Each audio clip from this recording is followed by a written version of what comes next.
Hello future designers, আজকে কথা বলবো ইউএক্স ডিজাইন কিভাবে আমাদের ডেইলি লাইফে প্রভাব বিস্তার করে চলেছে। একটু নোটিস করেন তো, আপনি যখন সকালবেলা ঘুম থেকে ওঠার চেষ্টা করতেছেন, আপনার মোবাইলে অ্যালার্ম বাজতেছে, তখন আপনি কি করেন? অনেক ক্ষেত্রে দেখা যায় যে আমরা ট্রাই করি যে আরেকটু ঘুমানো যায় কিনা, আমরা কিন্তু স্নোজ নামে একটা বাটন প্রেস করি মোবাইলে। ওই বাটনটা প্রেস করার ফলে কি ঘটে, আমাকে আরও কিছুটা সময় দেওয়া হয় ঘুমানোর জন্য, একটু পর আবার অ্যালার্ম বাজতে থাকে। সো এই যে একটা এক্সপিরিয়েন্স, এইটা থেকে শুরু করে আপনি দিন শেষে যখন কাজ শেষ করে বা কোথাও একটা জায়গা থেকে বের হচ্ছেন, আপনি লিফটে প্রেস করতেছেন, সেই জায়গাটা পর্যন্ত কিন্তু ইউএক্স সবসময় আপনাকে গাইড করতেছে। এবং এই ইউএক্সের ফলেই কিন্তু আপনার বিভিন্ন প্রোডাক্ট সম্পর্কে বিভিন্ন রকম এক্সপিরিয়েন্স হচ্ছে, ইমপ্রেশন হচ্ছে। এবং ইউএক্স যে শুধুমাত্র ডিজিটাল প্রোডাক্টে থাকে তা কিন্তু না, আপনি ডে টু ডে লাইফে যেসব ফিজিক্যাল প্রোডাক্ট নিয়ে আপনি কাজ করতেছেন, যে জিনিসগুলো নিয়ে ব্যস্ত হচ্ছেন, যেগুলো আপনার জব বা চাকরি লাইফে বা স্টুডেন্ট লাইফে হেল্প করতেছে, সেগুলোতেও কিন্তু আপনার এই ইউএক্সের বেশ বড় একটা ভূমিকা রয়েছে। যেহেতু ইউএক্স নিয়ে কথাবার্তা বলতেছি, খুব কমন একটা প্রশ্ন চলে আসে, ভালো ইউএক্স কোনটা বা খারাপ ইউএক্স বলতে আমরা কি বুঝবো?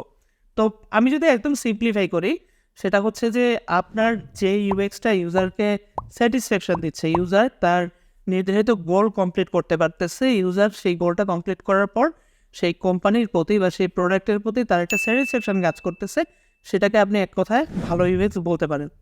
আর অপরদিকে আমি যদি বলি ব্যাড ইউএক্স কোনটা, ব্যাড ইউএক্স হচ্ছে যে ইউএক্সটা দিয়ে আপনি যখন যাচ্ছেন আপনার মধ্যে ফ্রাস্ট্রেশন তৈরি হচ্ছে, আপনি বিভিন্ন প্রবলেম ফেস করতেছেন এবং আপনি দিন শেষে কোনোভাবেই সেই এক্সপিরিয়েন্সটা নিয়ে হ্যাপি না, সো সেটাকে আপনি ব্যাড ইউএক্স বলতে পারেন। এখন আমি যদি আরেকটু ব্যাখ্যা করি যে এই ব্যাড ইউএক্সগুলো কেন হয়, আমরা তো বুঝে গেছি যে গুড ইউএক্স কীভাবে করতে হয়। ব্যাড ইউএক্স হওয়ার পিছনে বেশ অনেকগুলো কারণই আছে, বাট আমি যদি একটু সিম্পলিফাই করে বলি, প্রথমত হচ্ছে আপনি যখন কোনো একটা প্রোডাক্ট ডিজাইন করতেছেন, রিসার্চ কিন্তু খুব বড় একটা পার্ট। এখন আপনি যদি ওই রিসার্চ পার্টটা বাদ দিয়ে আপনি জাস্ট নিজের মতো করে কাজ করা শুরু করেন, সেক্ষেত্রে খুব ভালো একটা সম্ভাবনা আছে যে আপনি আপনার ইউজারের ব্যাপারে খুব ভালো করে জানেনই না, সেক্ষেত্রে কিন্তু বাজে ইউএক্স হওয়াটা খুবই স্বাভাবিক।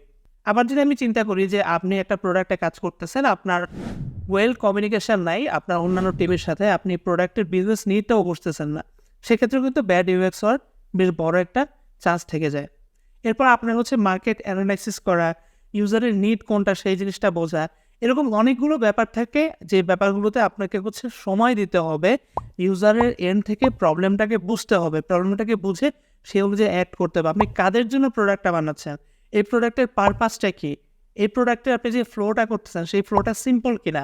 সো এই জিনিসগুলো যখন আপনি ভালোভাবে করতে পারবেন না, তখন একটা ব্যাড ইউএক্স হবে। এবং আমাদের রিয়েল লাইফে এরকম অনেক প্রোডাক্ট আছে যে প্রোডাক্টগুলোর এক্সপিরিয়েন্স নিয়ে আমরা হ্যাপি না। সো এই ব্যাড ইউএক্স কিন্তু আপনার প্রোডাক্টের বিজনেসে বেশ বড় একটা ইম্প্যাক্ট ফেলে। প্রথমত, আপনার প্রোডাক্ট দেখবেন যে আপনার যে প্রোডাক্টের ইউএক্সটা বাজে থাকবে, সেই প্রোডাক্টের কিন্তু ব্যাপারে মানুষের যে বিশ্বাস, সেই বিশ্বাসটা কিন্তু কমে যাবে। কারণ মানুষজন হতাশ থাকবে, মানুষজন রিপ্রেসড হবে আপনার প্রোডাক্ট ইউজ করে। সো প্রোডাক্টের ব্যাপারে মানুষজনের যে বিশ্বাসের জায়গাটা অনেকটাই কমে যাবে। মানুষজন চাইবে না সহজে ইন্টারাক্ট করতে সেই প্রোডাক্টের সাথে। এবং আপনি আরেকটা ব্যাপার চিন্তা করেন, আপনি অনেক টাকা মার্কেটিংয়ে দিচ্ছেন অ্যাজ এ কোম্পানি, কিন্তু আপনার প্রোডাক্টের রিভিউ ভালো না, সেক্ষেত্রে কিন্তু আপনার ইউজাররা হয়তো বা এই প্রোডাক্টটা ইনস্টল করবে বা ভিজিট করবে, কিন্তু কিছু সময় পরে গিয়ে কিন্তু তারা এই প্রোডাক্টটা ব্যবহার করবে না। সো এই ক্ষেত্রে ব্যাড ইউএক্সের ইম্প্যাক্ট বিজনেসের জন্য খুবই ভয়াবহ, ইউজারের জন্য খুবই ভয়াবহ, এবং একটা ব্যাড ইউএক্স চাইলে একটা কোম্পানিকে ধ্বংস করে দিতে পারে।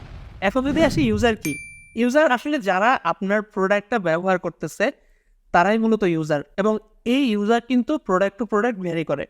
একটা সিম্পল উদাহরণ দিই, ধরেন আপনি একটা অ্যাপ বানাচ্ছেন, যে অ্যাপটা হচ্ছে আপনার মেডিসিন রিমাইন্ডার।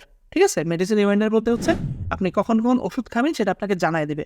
সো এই অ্যাপটা কিন্তু নর্মালি কাদের যে একটু বেশি লাগে চিন্তা করেন তো, যারা একটু বয়স্ক, যাদের অনেক কিছু ভুলে যায়, যাদের অনেক কিছু মনে থাকে না, সো তাদের জন্য যখন আপনি অ্যাপটা বানাবেন, তখন কিন্তু এই জিনিসটা আপনাকে মাথায় নিয়ে বানাতে হবে যে এই অ্যাপটা যারা ইউজ করবে তারা অনেক বয়স্ক। তো তাদের ওই জিনিসটা মাথায় আসলে কিন্তু তখন এই প্রোডাক্ট ডিজাইন, প্রোডাক্টের অ্যাপ্রোচ, প্রোডাক্টের ক্ষেত্রে আপনি কীভাবে কাজ করতেছেন, এই সবগুলো জিনিসই চেঞ্জ হবে।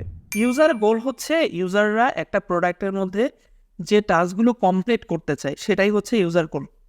এই যে একটু আগে বললাম আপনার একটা মেডিসিন অ্যাপ রিমাইন্ডারের কথা, সেই অ্যাপের থ্রুতে একটা ইউজার এক্সপেকটেশন কী থাকে, সে শুরুতে কিছু আপনার অ্যালার্মের মতো সেট করে দেবে যে আমার এই টাইপের রিমাইন্ডারগুলো দরকার, সেই ওষুধের নামগুলো সেখানে সিলেক্ট করে দিতে পারে।